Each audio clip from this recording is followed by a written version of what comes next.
In the archives of war, we find countless testimonies of bravery.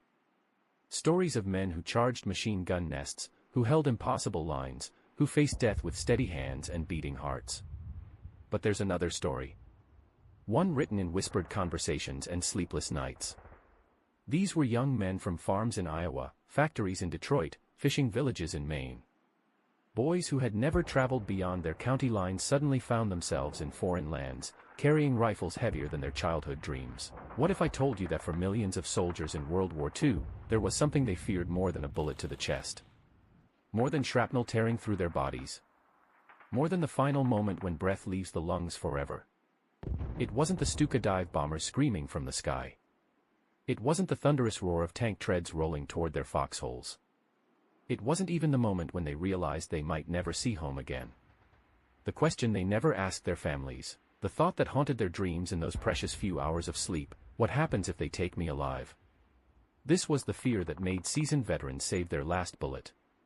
The terror that turned brave men into trembling boys when they heard the enemy approaching and their ammunition ran out. To understand this fear, we must first understand the soldier's mind. These were men trained to fight, trained to kill, trained to die if necessary. Death in battle. That had meaning. That had honor. One paratrooper wrote to his mother in 1944, "I'm not afraid of dying, Ma. I'm afraid of what comes after surrender." In basic training, they learned how to strip a rifle blindfolded, how to throw grenades, how to charge an enemy position. But no drill sergeant could prepare them for the psychological warfare that awaited behind enemy lines. You see, death was clean. Death was final. Death was over. But capture? Capture meant the unknown. It meant losing control of your fate, your dignity, your very humanity. The military code was simple: fight until you can't fight anymore, then fight some more. Surrender was not just defeat, it was the beginning of something far worse than any battle they'd ever face. Both sides had heard the stories. Whispered in trenches, shared around campfires, printed in newspapers back home. Stories of what happened behind enemy lines. Stories that turned capture into a nightmare worse than any bullet. These weren't just rumors or propaganda. These were testimonies from the few who had escaped, from the rare prisoner exchanges, from intelligence reports that painted a picture of hell on earth. One officer who spent 2 years in German captivity later recalled, "We used to joke that the Geneva Convention was just a piece of paper. We stopped joking pretty quickly." The reality was often worse than their darkest imaginings. Prisoner of war camps across every theater of the war became laboratories of human suffering. In the Pacific Theater, American prisoners faced the brutal philosophy of Bushido, where surrender was seen as the ultimate dishonor. Japanese guards, believing that any man who surrendered had forfeited his right to human treatment, subjected prisoners to unimaginable cruelties. In Europe, the massive German prisoner of war system held millions of Allied soldiers. Some camps followed international law, others became monuments to man's capacity for cruelty. On the Eastern Front, where German racial ideology merged with military strategy, Soviet prisoners faced systematic starvation and execution. Of the 3.3 million Soviet soldiers captured by the Germans, more than 2 million would never see home again. Hunger became a constant companion. Not the hunger of missing a meal, but the gnawing, desperate hunger that turns men into shadows of themselves. Daily rations that wouldn't feed a child.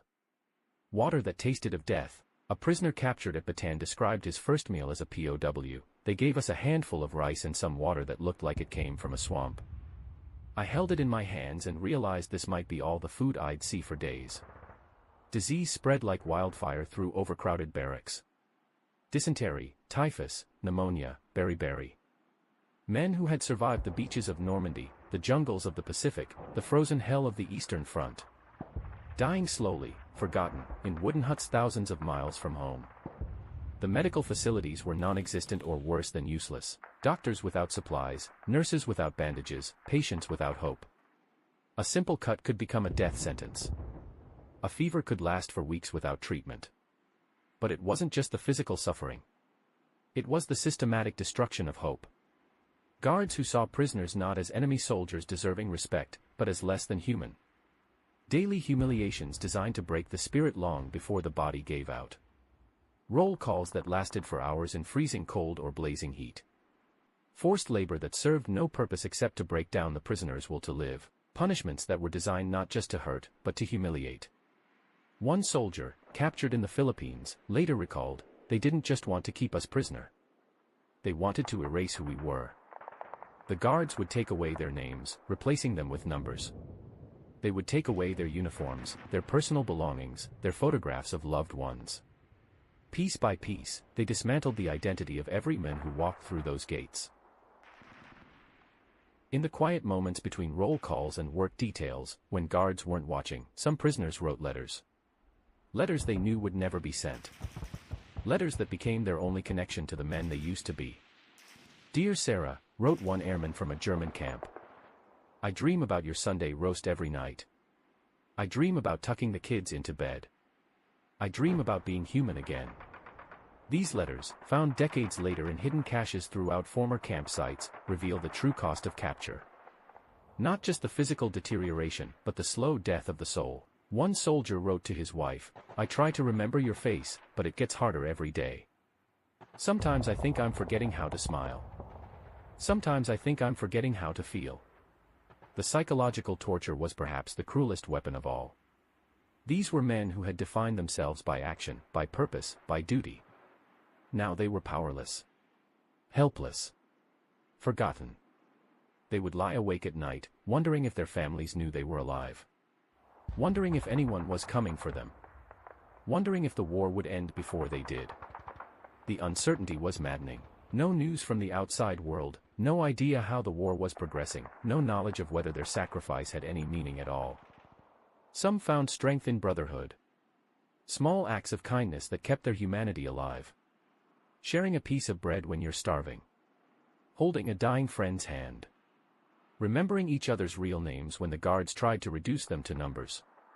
They created their own societies within the wire. Secret schools where educated prisoners taught others languages, mathematics, literature. Underground networks that shared information, food, and hope. One sergeant organized a secret choir in his camp. "We would sing very quietly during the night," he remembered. "Sometimes hymns, sometimes songs from home. It reminded us that we were still alive inside." But others simply faded away. Not from disease or hunger, but from the sheer weight of hopelessness. They died not because their bodies failed, but because their spirits couldn't bear another day of being nothing. Camp doctors had a term for it, give-up-itis. Men who simply stopped eating, stopped talking, stopped trying. They would lie on their bunks and wait for death, their eyes empty of everything that had once made them human. The guards knew about this phenomenon too. They encouraged it. Every man who gave up was one less prisoner to feed, one less mouth to worry about.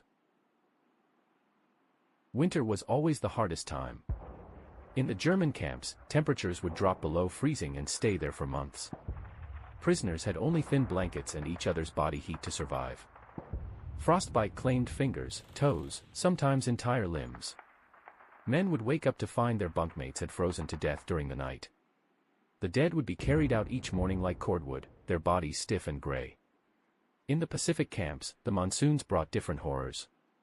Floods, disease, and insects that carried death on their wings. Prisoners would pray for the dry season, then pray for rain when the heat became unbearable. One veteran survived 3 winters in a German camp. By the 3rd winter, we stopped counting the days. We stopped counting the dead. We just existed, like animals waiting for spring. The guards would play psychological games designed to shatter whatever remained of the prisoners' morale.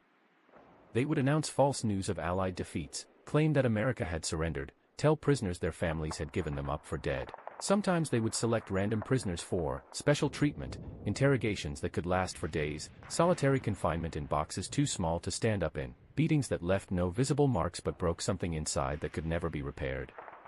A pilot shot down over Germany spent 6 months in solitary confinement. They didn't need to torture me physically. The silence was enough.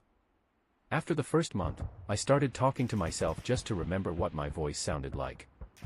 The worst moments came when prisoners began to turn on each other. Hunger and desperation could transform decent men into something unrecognizable. Friends would steal from friends. Brothers in arms would betray each other for an extra scrap of food. This was perhaps the cruelest victory of the prison system, not just breaking individual men, but destroying the bonds that held them together. When the camps were finally liberated, the world saw what these soldiers had feared. The hollow cheeks, the thousand-yard stares, the men who had aged decades in months. General Dwight Eisenhower, upon visiting the newly liberated camps, ordered that photographs be taken of everything. "We must document this," he said, "so that no one can ever say it didn't happen." But perhaps more telling were the ones who never made it home at all. Not because they died in the camps, but because they never truly left them. The part of them that was human, that was free, that was them, had been buried somewhere behind that wire. Liberation brought its own trauma. Men who had dreamed of freedom for years suddenly found themselves unable to cope with choices. What to eat, where to go, what to do with their time, decisions that had been made for them for so long that they had forgotten how to make them. Many survivors reported feeling guilty, guilty for surviving when others didn't, guilty for the things they had done to stay alive, guilty for sometimes giving up hope even for a moment. One researcher who studied survivors noted, "The experience of total powerlessness leaves scars that never fully heal. The knowledge that you can be reduced to nothing stays with you forever." So when we ask why these brave men feared capture more than death, the answer isn't found in cowardice. It's found in wisdom. They understood something that we, in our comfortable peace, often forget. Death comes in an instant. But the death of dignity, of hope, of the very essence of who you are, that can take months, years, a lifetime. They feared capture because they knew that some things are indeed worse than death. They knew that sometimes, surviving isn't the same as living. These were men who understood that courage isn't the absence of fear, it's acting despite fear. And their greatest act of courage was often choosing to fight to the very end, rather than surrender to a fate they knew would be worse than any bullet. One soldier who escaped from a German prison camp put it simply, "We weren't afraid of dying for our country. We were afraid of what they would do to us before they let us die." In remembering their fear, we honor not their weakness, but their profound understanding of what it truly means to be human. We honor their recognition that freedom isn't just a political concept, it's the foundation of human dignity itself. And perhaps most importantly, we remember that the price of that freedom was paid not just by those who died in battle, but by those who endured something far worse and somehow found the strength to survive it.